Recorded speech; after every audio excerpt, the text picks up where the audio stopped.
یہ ان دنوں کی بات ہے جب ہمارے مالی حالات بہت خراب تھے۔ میرا بڑا بھائی سلیم کالج کا طالب علم تھا۔ والد صاحب معمولی سرکاری ملازم تھے، لیکن بیماری کے باعث بغیر تنخواہ چھٹیوں پر تھے۔ والدہ گھریلو خاتون تھی، کفالت کا کوئی ذریعہ نہ تھا۔ ایسے میں ہم کو تعلیم کو خیر بات کہنا تھا اور کچھ ذریعہ روزگار تلاش کرنا تھا، خاص طور پر سلیم بھائی کو۔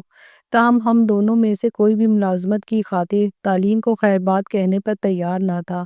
میں لڑکی تھی، مجھ کو قربانی دینی پڑی اور ایف اے کے پرچے دے کر میں نے کالج کو خدا حافظ کہہ دیا تاکہ کہیں چھوٹی موٹی جاب ڈھونڈ لوں۔ سلیم بھائی کو والد صاحب نے کالج چھوڑنے سے منع کیا، مشورہ دیا کہ جب تک میں تندرست نہیں ہوتا ٹیوشن پڑھا دیا کرو۔ سلیم بھائی ایسے بچوں کی تلاش میں تھے جو ان سے شام کو ٹیوشن پڑھیں اور ان کی کالج کی فیس نکل آئے۔ بھائی کے ایک پروفیسر نہایت مہربان و شفیق تھے۔ ان کے رشتہ دار کا ایک پرائیویٹ گرلز اسکول ہمارے محلے میں تھا۔ میں نے بھائی کو مشورہ دیا کہ اپنے پروفیسر سے تذکرہ کرو، وہ شاید پرائمری یا سیکنڈری اسکول کے طالب علموں کی ٹیوشن دلوا دیں۔ پروفیسر رضا صاحب چونکہ اپنے طالب علموں کی تعلیمی حالات کے بارے انفرادی دلچسپی لیتے تھے، لہٰذا انہوں نے ایک روز بھائی سے خود پوچھ لیا کہ آج کل پریشان نظر آتے ہو، جس کی وجہ سے تمہاری تعلیم پر اثر پڑ رہا ہے۔ کیا پریشانی ہے مجھے بتاؤ۔ پروفیسر صاحب نے گھر کا پتہ دیا اور سلیم بھائی ایک شام ان کے پاس گئے۔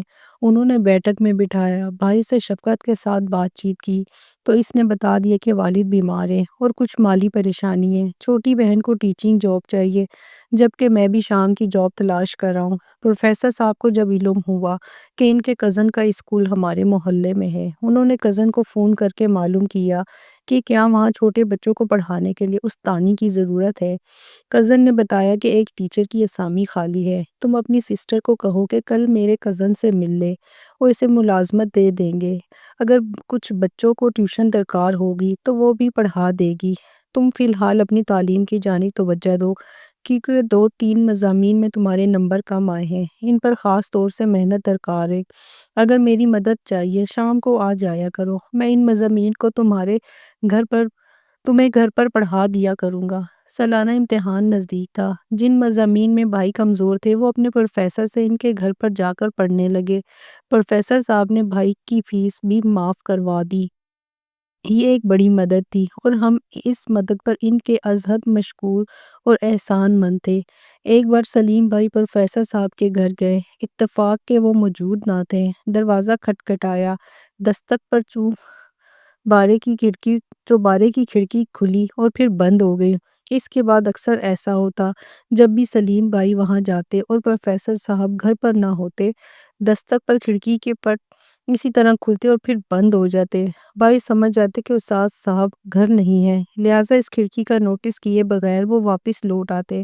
اگر استاد صاحب گھر پر موجود ہوتے تو دستک پر آواز لگاتے، کون ہے، اور فوراً ہی باہر آ جاتے۔ اسی طرح کافی دن بھائی جاتے رہے، امتحان تک وقفے سے ان کے گھر جا کر پڑھتے رہے۔ امتحان ختم ہو گیا، عید الفطر میں 3 دن باقی تھے۔ ان دنوں اکثر عید کارڈ اور تحفے وغیرہ بھیجے جاتے تھے۔ سلیم بھائی بھی ایک عید کارڈ اور رومال ایک بند پیکٹ لے کر پروفیسر صاحب کے گھر کی طرف چل دیے۔ وہاں جا کر زیر منزل صدر دروازے پر دستک دی، چوبارے کی کھڑکی کھلی پھر بند ہو گئی۔ تھوڑی دیر وہ وہاں ٹھہرے، مگر پھر جب یقین ہو گیا کہ استاد صاحب گھر پر نہیں ہیں تو واپس چلنے کو مڑے ہی تھے، تبھی دروازہ کھلا اور صفائی کا کام کرنے والی عورت ہاتھ میں جھاڑو لیے باہر نکلی۔ بھائی نے یوں ہی پوچھا، پروفیسر صاحب گھر نہیں ہیں؟ نہیں۔ کیا اور کوئی ہے؟ ہاں وہ لڑکی ہے نا نوشی۔ یہ کہہ کر وہ آگے بڑھ گئی۔ شاید اسے کسی دوسرے گھر کا کام کی جلدی تھی۔ عید کارڈ اور عید کا تحفہ بھائی نے کالج جا کر ہی سر کو دیا۔ انہوں نے اپنے شاگرد کے خلوص اور جذبات کی قدر کی اور بہت خوش ہوئے۔ نیا سال اور نئی کلاسیں شروع ہو گئی۔ بھائی کافی دن پروفیسر صاحب کے گھر نہیں گئے، جانے کی اب ضرورت ہی نہیں تھی۔ ایک دن پتہ چلا کہ سر نہیں آ رہے کیونکہ ہم بیمار ہیں۔ بیماری کا سن کر سلیم بھائی ان کی عیادت کو چلے گئے۔ در پر دستک کی، کنڈی کھلی اور بند ہو گئی۔ وہ جانے کو ہی تھے کہ ایک بچی باہر آئی اور بولی، آپ اوپر آ جائیں۔ بھائی پہلے کبھی اوپر نہیں گئے تھے، سمجھے کہ شاید پروفیسر صاحب اوپر موجود ہیں۔ اور گھر پر اکیلے ہیں، تبھی اور اوپر بلا لیا ہے۔ اوپر گئے تو ایک نوجوان لڑکی سامنے آئی اور کمرے میں لے گئی، کہنے لگی کہ پروفیسر صاحب ڈاکٹر کے پاس گئے ہیں، آپ بیٹھے۔ سلیم بھائی نے وہاں اکیلے بیٹھنا مناسب نہ سمجھا، واپس جانے کو مڑے تو نوشی نے کہا، سنیے، آپ اتنے دنوں تک کیوں نہیں آئے؟ وہ خوبصورت تھی مگر افسردہ نظر آ رہی تھی۔ بھائی نے جاتے جاتے پوچھ ہی لیا، نوشی صاحبہ، آپ اتنی غم زدہ کیوں نظر آ رہی ہیں؟ کہنے لگی، کوئی غمسار جو نہیں ہے، کس کو بتاؤں اپنا دکھ؟ اب بھائی کی ہمت کچھ بڑھ گئی، مجھے بتا دیجئے، آج نہیں پھر کسی وقت آئیے گا تو بتاؤں گی، جب پروفیسر صاحب کالج گئے ہوں گے تب بتا سکوں گی۔ 2-4 دن گزرے تو بھائی کو نوشی کا خیال آیا، نہ چاہتے ہوئے بھی قدم پروفیسر صاحب کے گھر کی جانب اٹھ کے۔ یہ پہلی لڑکی تھی جس میں میرے بھائی نے دلچسپی لی تھی۔ اب ہفتے میں 1-2 بار وہ ایسے وقت جانے لگا جبکہ استاد صاحب گھر نہ گئے تھے۔ نوشی دروازے پر آ جاتی اور سلیم بھائی دہلیز سے باہر ادھر ادھر کی 2-4 باتیں کرتے تھے۔ ضرور ان باتوں میں محبت کا جذبہ بھی پوشیدہ تھا۔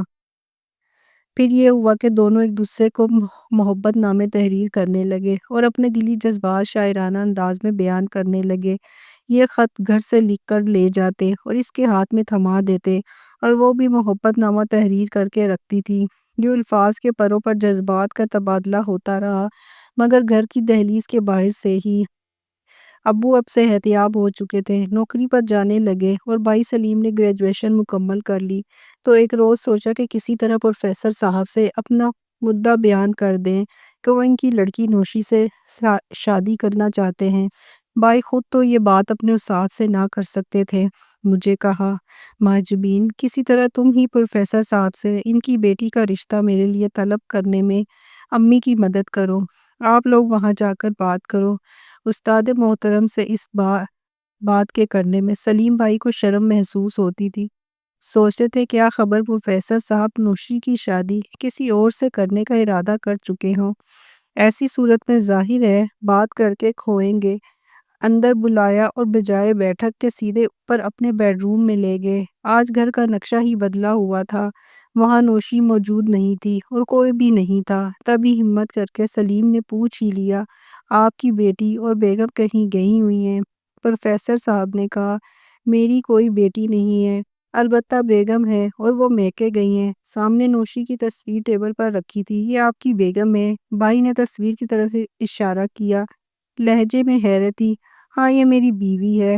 دراصل پہلی بیوی کے وفات کے بعد کافی عرصہ شادی نہ کی، یہ عمر میں مجھ سے کافی چھوٹی ہیں۔ ہاں، میں بھی ان کو آپ کی بیٹی سمجھتا رہا، معاف کر دیجیے، آگے زبان نے ساتھ نہ دیا۔ چلو، اب غلط فہمی دور ہو گئی۔ عمر کے فرق کی وجہ سے اکثر لوگوں کو غلط فہمی ہو جاتی ہے۔ پروفیسر صاحب کے لیے یہ بات معمولی تھی، مگر سلیم انہیں کیسے بتاتے کہ میرے لیے یہ بات اتنی معمولی نہیں۔ وہ بہت پریشان ہوئے اور ان کی بیوی کے کردار پر دکھ ہوا کہ اس نے دھوکے میں رکھا اور بہت برا کیا۔ استاد کی عزت اور محسن کے گھر والی کے لیے ایسے جذبات دل میں پیدا ہو گئے کہ خط و کتابت تک نوبت چلی گئی۔ یقیناً نوشی جان بوجھ کر یہ خطرناک کھیل کھیل رہی تھی۔ بھائی گھر آئے تو بے حد اپسیٹ تھے، اس رات شب بھر نہ سو سکے، دل پر بوجھ پڑا، ذہنی دباؤ بڑھا تو بیمار ہو گئے۔ پروفیسر صاحب سے دل ہی دل میں ندامت ہو رہی تھی۔ مجھ سے مشورہ کیا کہ یہ بات ہے، اب بتاؤ کہ میں کیسے اپنے استاد سے معافی طلب کروں کہ اپنے محسن کی بیوی کو محبت نامے تحریر کرتا رہا ہوں۔ ضمیر کے بوجھ سے ہی مر ہی جاؤں گا۔ موقع ملے تو صاف بات کر کے معافی مانگ لینا، اس سے پہلے کہ نوشی کوئی فریبی جال بن کر تمہاری تحریریں ان کے حوالے کر دے۔ بھائی کی بیماری کا ایک علاج فیلو کے ذریعے جب پروفیسر صاحب کو علم ہوا، وہ عیادت کو چلے آئے۔ تب سلیم سے ضمیر کا بوجھ سنبھالا نہ گیا اور پلنگ کی دراز سے خطوط کا پلندہ نکال کر ان کے حوالے کر دیا۔ پھوٹ پھوٹ کر روئے کہ لا علمی میں غلط فہمی ہوئی۔ اگر علم ہوتا کہ نوشی آپ کی بیٹی نہیں بیوی ہے تو ایسی غلطی کبھی نہ کرتا۔ نوشی نے خود اس غلط فہمی کو قائم رکھا اور میں آپ کی غلامی کا آرزومند ہو گیا۔ خطوط دے کر پروفیسر صاحب کے چہرے کا رنگ بدل گیا۔ یقیناً ان کو بہت صدمہ پہنچا تھا۔ مگر اب سلیم بھائی ہر سزا کے لیے تیار تھے، کیونکہ انہوں نے اعتراف جرم کر کے اپنی روح کا بوجھ ہلکا کر لیا تھا۔ پروفیسر صاحب نے ان کو کچھ نہ کہا، البتہ گھر جا کر انہوں نے بہت بڑا فیصلہ کر لیا، ایسا جذباتی فیصلہ کہ جس کی توقع ان جیسے پختہ عمر کے آدمی سے نہیں کی جا سکتی تھی۔ انہوں نے اپنی نوعمر بیوی کو طلاق دے دی، کہا کہ جس شے کو میں سنبھال کر نہیں رکھ سکتا اس پر میرا کچھ حق نہیں۔ یوں انہوں نے بھائی سلیم کی نادانی کے باعث خود کو تنہا کر دیا۔ آج میں سوچتی ہوں کہ اگر سلیم بھائی خطوط کے اس پرلندے کا بوجھ خود اٹھا لیتے اور اپنے استاد کو نہ بتاتے تو شاید پروفیسر صاحب کبھی تنہا نہ ہوتے۔ البتہ نوشی کے تنہا ہونے کا خدشہ کم ہے کہ اس کی عمر میں ایسی خوبصورت لڑکی تنہا نہیں رہ سکتی، کوئی نہ کوئی جیون ساتھی مل ہی جاتا ہے۔